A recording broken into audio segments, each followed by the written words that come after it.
Get ready with me while I tell you a story from work. While I'm at college, I volunteer in elementary school classrooms and basically just like kind of help the teacher. Sometimes I'll walk around and help proctor tests, or I'll like take a small group out into the hall, that sort of thing. Now, one of the classrooms that I was helping out in is a 4th grade classroom. Teacher is super nice. She is a first-year teacher, so she hasn't done this before. This was her first time. Anyway, the kids have state testing coming up.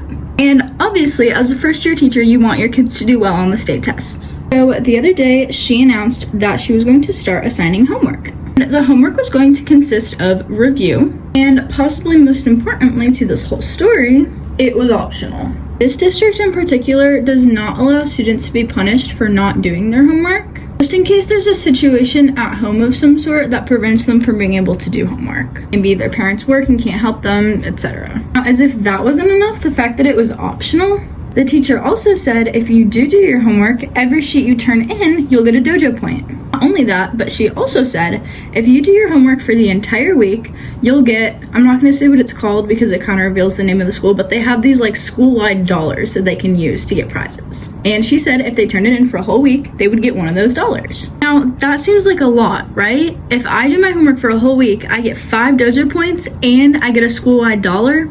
Yeah, no. Books were thrown, chairs were overturned, there was a lot of screaming. Keep in mind, these are 4th graders being asked to do optional homework that they'll get rewarded for if they complete. Now, I live in the South and I've worked in childcare for about 3 years at this point, so I've heard my fair share of children being called disrespectful when they say yeah instead of yes ma'am. I wouldn't call that disrespectful. You can say yeah to me as much as you want, but there is no world in which it is okay to throw your textbook on the floor when you're 9 and 10 years old because you were assigned optional homework that you will be rewarded for if you complete. This makes me feel so old, but genuinely what has gotten into kids these days?